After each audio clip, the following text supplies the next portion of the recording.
Jirania police arrested a person named Ravindra Debbarma in the case of gun firing on 13 April night at Champaknagar, Chandrasadopara. 7.65mm pistol made in USA including 2 magazines and 3 bullets was found from his shop. An FIR has been registered against him under section 120 clause B, 325, 307, 34 IPC and 27 Arms Act.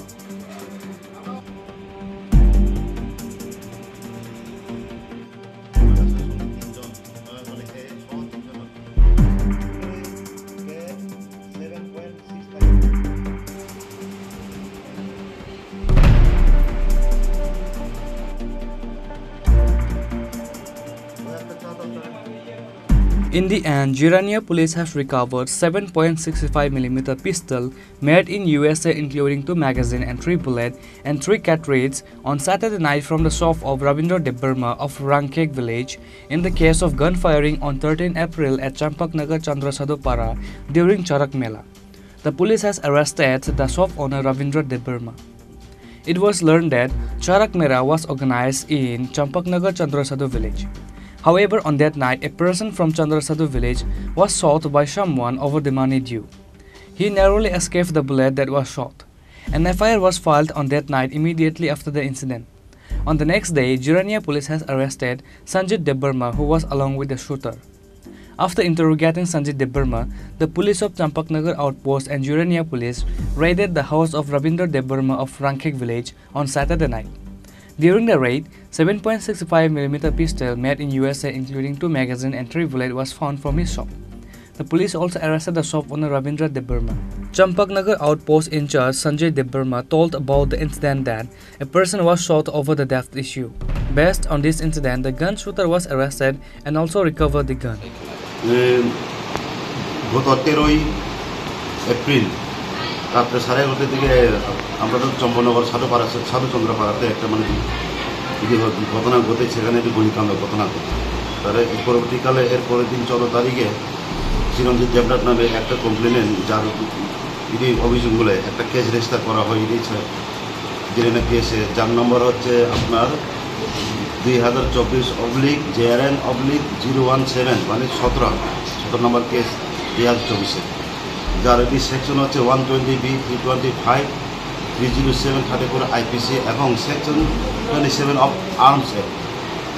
পরবর্তীকালে যদি তদন্ত করতে গিয়েছেরা আমরা ঘটনাস্থলে যাই। ঘটনাস্থলে গিয়েছেরা আমরা ঘটনার সততা প্রমাণ পাই। আর ঘটনাস্থল থেকে দুটি এমটি কেস, রাউন্ডের 2টি এমটি কেস আমরা উদ্ধার করি। তারপরে সাবসিকুয়েন্টলি আমরা এভিডেন্সের ভিত্তি করে একজন অভিযুক্ত মধ্যে একজনকে আমরা ডিটেন করতে সক্ষম হয়, যার নাম হচ্ছে সঞ্জিত দেববর্মা। তারপরে যার নাম হচ্ছে সঞ্জিত দেববর্মা, বাবার নাম হচ্ছে দেবেন্দ্র দেববর্মা, বাড়ি হচ্ছে জয়রাম সর্দারপাড়া। তারপর তাকে আমরা এই 2 দিনের জন্য রিমান্ডে লয়ে আনি। রিমান্ডে আসার পর কিন্তু আমরা এটিতে ওয়েপেন অফ অফেন্স, যেটা বন্দুকাণ্ডে যুক্ত যে ওয়েপেনগুলোকে আমরা রিকভার করতে পারিনি। পরবর্তীকালে মূল অভিযুক্ত রবীন্দ্র দেববর্মাকে, যার বাড়ি হচ্ছে আপনার এই রামকৃষ্ণপাড়া কুমলুম, রবীন্দ্র দেববর্মাকে আমরা গত পরশু 26 তারিখে আমরা অ্যারেস্ট করি এই কেসের তদন্ত করতে গিয়ে। তারপরে তাকে আমরা রিমান্ডে আনা হয় 3 দিনের জন্য। তারপরে গতকাল ইনভেস্টিগেশন করার পর তার কনফেশন বলে আমরা গতকালকে রাত্রেবেলা 4:30টার দিকে 4:40 দিকে আমরা রামকৃষ্ণপাড়া যেখান থেকে লুকোনো ছিল সেখানে আমরা একটি মেড ইন USA একটি আমরা পিস্তল, তারপরে 3টি রাউন্ড আর 2টি ম্যাগাজিন আমরা উদ্ধার করি। ঘটনার গুলিকাণ্ডের মূল কারণ তদন্ত করতে গিয়ে দেখা যাচ্ছে তার মধ্যে একটা ক্যাটেল ট্রান্সপোর্টিং এছাড়া ঘটনাটা হচ্ছে।